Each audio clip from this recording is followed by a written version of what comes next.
Biyernes, huling araw ng eskwela. At katulad ng nakagawian, maaga kaming gumayak para may hatid ko ang aking mag-iina.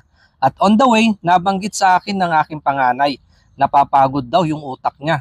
Kasi midterm exam nila ngayon dahil dito sa Thailand, may ang bukas ng eskwela at October ang break nila. Kaya sabi ko, di bali anak, bukas naman weekend, makakapagpahinga kayo, hahayaan ko kayo makapanood at saka makapaglaro. Pagkahatid, saka ako dumaan ng pamilihan. At sakto, may nadaanan ako nagbebenta ng alimango.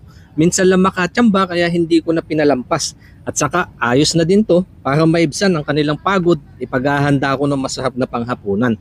Kaya kumuha ako ng 4 na piraso para tag-iisa na kami. 600 baht sa 1.5 kilo or nasa 1,000 kung i-convert naman sa peso. Gusto ko pa sanang dagdagan pero ayos na to kasi nga medyo may kamahalan. Pagdating ko sa bahay, agad ko ito nilinisan para na mamalis yung dumi at saka yung putik sa katawan. Sunod ko lang itong hinati sa gitna upang sa ganun pumasok ang mga gagamitin kong pampalasa kapag isinalang. Saka ko inayos yung iba pang gagamitin kong sangkap. Pinigaan ko lang yung 1 kilo ng niyog at kinuha ko lang yung kanyang pinakakakanggata. Sunod ako naggisa ng sibuyas, bawang, luya para sa aroma, kalahating chicken cubes na pampalasa at pinaalatan ko lang ito ng patis. Dito ko na ibinuhos yung napigaan kong gata at kalabasa. Una ko itong inilagay upang sa ganun medyo malabsak at mas lumapot yung sabaw. Pagkatapos ng unang kulo, saka ako nagdagdag ng paminta. Dito ko na din isinama yung alimango at nilagyan ng panghuling gata. Pakukuluan ko lang yan at ayos na. Pero dahil maaga pa naman, inilipat ko lang ito sa palayok at nagbawas ng apoy nang sa ganun maganda ang pagkakainin. At para mas safe na din dahil iiwan ko muna dito para sunduin yung aking mag-iina. How's your day? Good. Oh, bakit? What's wrong? Why are you sad? Oh, bakit siya sad?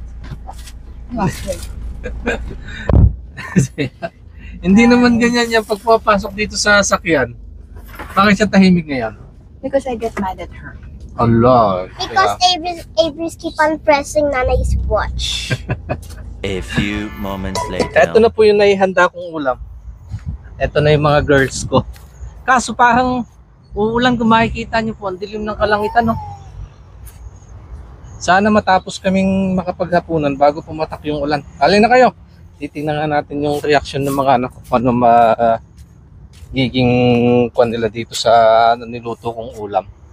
Afford naman po yung mga high class na mga pagkain pero hindi ko kasi sila sinasanay sa mga ganon.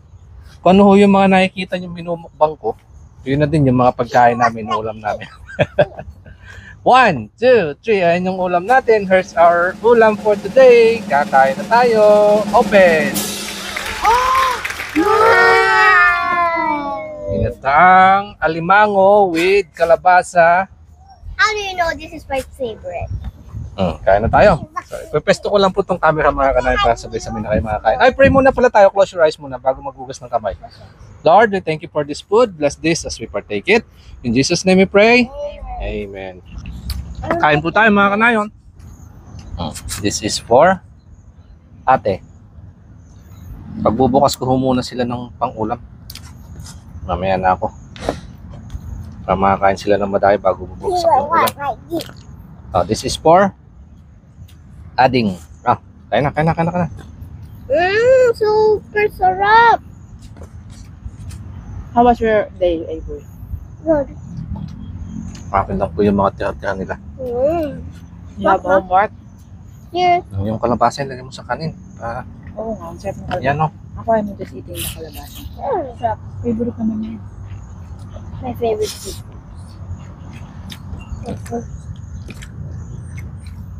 Usawa. Suka.